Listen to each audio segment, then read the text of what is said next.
Hi guys! Welcome back to my channel. So for today's vlog, samahan niyo ako guys kasi meron akong isang series na napanood din. Actually matagal na to and for sure yung iba sa atin napanood na to at talaga namang nagustuhan din nila.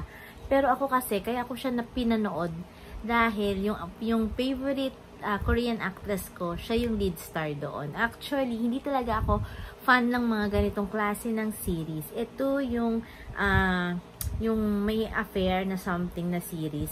At ito yung title niya guys, ang The World of the Married. Actually, alam ko to guys nung time ng pandemic. Sikat na sikat to kasi talaga namang ang daming nanood nito, napaka-hype nung kanyang series. Pero ako that time, hindi nga kasi ako ganun kahilig ng although favorite ko yung si Kim Hee-ae, siya yung lead actress doon, yung asawa na inagawan ng asawa. So, tapos ang ganda rin nung kanyang kalaban dito na si Han So-hee. Alam ko iba sa atin kilala si Han So-hee kasi ang ganda-ganda niya, kamukhang-kamukha niya si Kylie Padilla. Tapos yun nga si Kim Hee-ae. Actually si Kim Hee-ae, gustong-gusto ko siya kasi ang galing niyang pumorma, napaka-elegant ng kanyang itsura. Tapos pagdating din sa acting, ang galing niya, napaka-versatile niyang actress. So yun nga, going back to the series, ito yung The World of the Married na pinalabas noong 2020. Ang ganda ng story na to kasi at first, akala ni Kim Hee-ae, siya si Dr. Ji Sun-woo, na ang kanyang asawa na si Lee Tae-ho, na ginampanan ni Park Hae-jun, napaka-loyal sa kanya. Kasi nga sobrang, ang ganda ng family nila, ang ganda ng setup ng nila, nung routine nila everyday.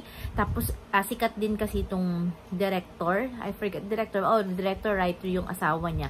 Tapos siya naman, napakagaling na doktor, na OB. Tapos, hindi niya alam na matagal na pala siyang niloloko ng kanyang husband, na merong, affair na siya sa ibang babae. 2 years na ata sila nun. So, parang hindi niya alam. Tapos, ang masaklap pa nito, yung mga taong close sa paligid niya, alam na meron na palang affair ang kanyang asawa. So, parang, pinagkatiwalaan niya yung kanyang mga friends, 'di ba? Ultimo yung kanyang parang tinuturing na kapatid doon. Tapos yung kaibigan, yung close friend niya sa hospital, alam din kung ano yung ginagawang kalokohan ng kanyang asawa. So yun, doon parang nag-revenge si Kim Hee-ae, pero hindi naman niya totaling nilabanan yung mga kaibigan niya or what. Kumbaga go with the flow pa rin siya. Tapos ang iniisip dito ni Kim Hee-ae yung future ng kanyang anak. So talagang inilaban niya, pero at the end, syempre naghiwalay pa rin sila, tapos nagkatuluyan yung asawa niya tsaka yung mistress nun na si Han So-hee. So bali nagkaanak pa sila doon. Tapos at the end of the story, talaga namang babalik at babalik pa rin si Mr.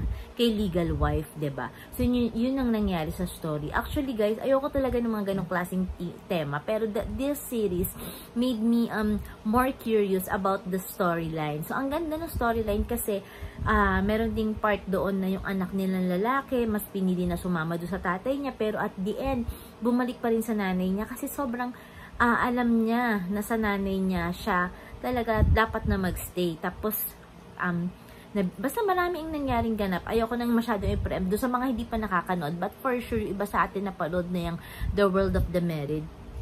Maganda siya. Syempre pag pinanood niyo siya, meron kayong kasamang anak, wag na lang kasi mas magandang mga adults lang. Niya SPG. Although wala naman siya masyadong, siguro napakaunti lang ng kanyang bed scene or napakaunti lang ng kanyang love scene.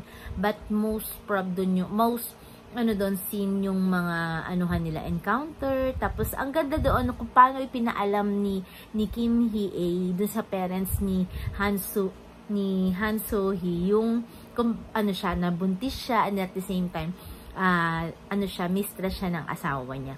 So yun yung alam ko sikat na sikat yun sa isang Tagalog series din. Yun nga yung sinasabing malapit na tayo sa exciting na part, yung mga ganong factor. So yun na nga guys. So maganda siya. I can say na gusto ko siya kasi may twist din yung story niya.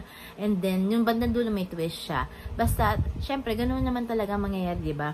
Ang tutulong at tutulong pa rin sa'yo yung legal wife. Although, hindi sila nagkabalikan totally, pero at the end of the story, makikita mo na nagsisi yung lalaki na parang mas gusto niya pa rin bumalik doon sa original wife niya.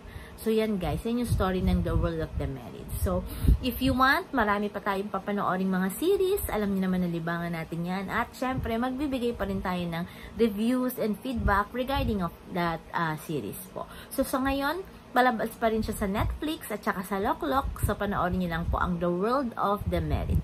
So, again guys, samahan niyo pa ulit ako sa mga susunod ko pang vlogs dito lamang sa aking YouTube channel. Don't forget to subscribe, like, and share my videos. Bye guys!